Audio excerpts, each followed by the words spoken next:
नमस्कार मित्रांनो, परत एकदा आपलं खूप खूप स्वागत आहे आपल्या सर्वांच्या लाडक्या महाडीबीटी स्कॉलरशिप ऑफिशियल या चॅनलवरती। आणि आज आपण पाहणार आहोत जगामध्ये धुमाकूळ घालणाऱ्या HMPV व्हायरस बद्दलची माहिती। हा व्हायरस खरंच इतका डेंजर आहे का, किंवा याच्यासाठी कुठले प्रिकॉशन्स घ्यायचे, आणि हे आपल्याला एक स्कॅम म्हणून बनवलं जातंय किंवा लॉकडाऊन पाडण्यासाठी किंवा मेडिकलचा धंदा वाढवण्यासाठी केलं जातंय का, तर याच्याबद्दल आपण सविस्तर चर्चा या व्हिडिओच्या माध्यमातून करणार आहोत। सर्वप्रथम आपण महाडीबीटी स्कॉलरशिप ऑफिशियल या चॅनलवरती नवीन असाल, अद्याप चॅनलला सबस्क्राइब केलं नसेल तर चॅनलला सबस्क्राइब करा, बेलच्या आयकॉनला हिट करा, यामुळे नवीन येणारा व्हिडिओ सर्वात अगोदर तुमच्यापर्यंत पोहोचेल।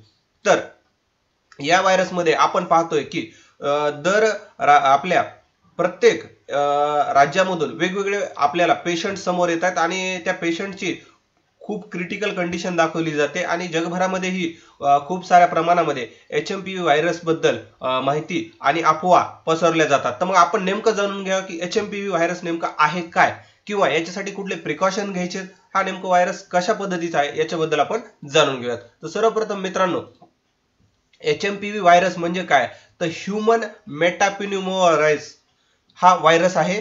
तर याच्यामध्ये हा एक विषाणू आहे। हा जास्त करून याच्यामध्ये काय होतं, सर्दी खोकल्यासारखी लक्षणे निर्माण करतो, किंवा खोकला होणे, घरघर होणे, वाहणारे नाक, घसा दुखू लागतो, अशा प्रकारचे सौम्य प्रकारचे लक्षणं याच्यामध्ये दिसून येतात। परंतु हा जो व्हायरस आहे तो लहान मुले आणि 65 वर्षापेक्षा जास्त वयाचे प्रौढ आणि कमकुवत रोग प्रतिकारक शक्ती असलेल्या लोकांना गंभीर आजार होण्याचा धोका असतो, असं आपण HMPV व्हायरसला सामान्यतः म्हणतो। आणि याच्यामध्ये जर आपण पाहिलं तर हे एक इमेज दाखवतो तुम्हाला। याच्यामध्ये एक सिम्पटम दाखवलेत। याचे जे सिम्पटम काय आहेत की कशा पद्धतीने हा होतो ते पहा। रनी नोज, आपल्याला सारखं नाकातून पाणी वाहणे, खोकला येणे, श्वास घेण्याला त्रास होणे, किंवा आपल्या सारखं शिंकणे, ताप येणे, रॅशेस म्हणजे हाताला आपण काय म्हणतो खाजवणे, अशा प्रकारचे जे काही गोष्टी आहेत त्या HMPV व्हायरस मध्ये आढळून येतात। आता याच्यामध्ये सुरुवातीला 5 वर्ष होण्यापूर्वीच हा आजार होतो, किंवा 65 वर्षांपेक्षा पुढे हा आजार होतो। आता HMPV व्हायरस म्हणजे नेमकं फक्त सर्दी आहे का, हे आपण जाणून घेऊयात। आता याच्यामध्ये आपण इथं पाहिलं तर HMPV व्हायरस जो आहे तो सर्दीसारखी लक्षणे आहेत, परंतु याच्यामध्ये काही लोक आजारी पडू शकतात आणि गंभीरपणे आजारी पडण्याचं सुद्धा याच्यामध्ये प्रमाण नाकारता येत नाही।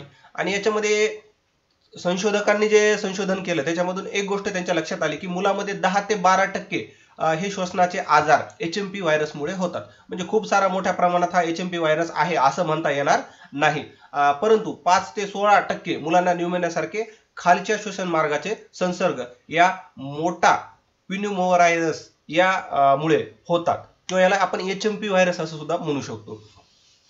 तर याच्यामध्ये RSV म्हणजे श्वसन सिंटिकल व्हायरस जे असतात त्याच्यामुळे सुद्धा ह्याच्यामध्ये बऱ्याचशा गोष्टी घडतात। आता याची लक्षणं काय आणि याची कारण काय आपण जाणून घेऊयात। आता याच्या लक्षणामध्ये मी तुम्हाला नेहमी सांगतो किंवा सिम्पटम मध्ये सांगतो की खोकला, ताप, वाहणारे नाक, घसा खवखवणे, घरघर करणे, श्वास लागणे किंवा पुरळ येणे, हे या पद्धतीचे जे आहेत तर याचे लक्षण आहेत। कशाचे? HMPV व्हायरसचे लक्षण। आता हे कशामुळे होतं ते जाणून घेऊया।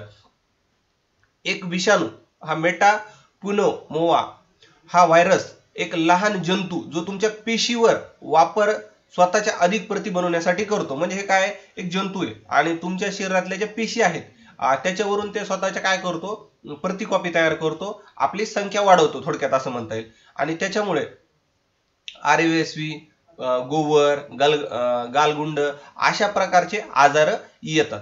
आता याच्यामध्ये हा नेमकं एका व्यक्तीकडून दुसरीकडे कसा ट्रान्सफर होतो ते पाहूयात। तर याच्यामध्ये आपण थेट संपर्क साधून व्हायरसने दूषित वस्तूला स्पर्श केल्यास, उदाहरणार्थ आपण जर खोकला केला किंवा शिंकलो, हाताला हात हलवणे, मिठी मारणे, चुंबन घेणे, अशा प्रकारच्या गोष्टीतून हे एकमेकाला ट्रान्सफर होऊ शकतो। किंवा फॅन, दरवाजाचे हँडल, आता एखाद्या व्यक्तीने दरवाजाचे हँडल पकडलं आणि त्याला तो व्हायरस आलेला आहे आणि आपण त्या दरवाजाला जर पकडलं तर त्याच्यामुळे त्याला सुद्धा हा व्हायरस होऊ शकतो। किंवा कीबोर्ड, खेळणी यासारखे ज्या सामान्य गोष्टी ज्या की आपण एकापेक्षा जास्त व्यक्ती वापरतो आणि त्याच्यामुळे हा व्हायरस होऊ शकतो।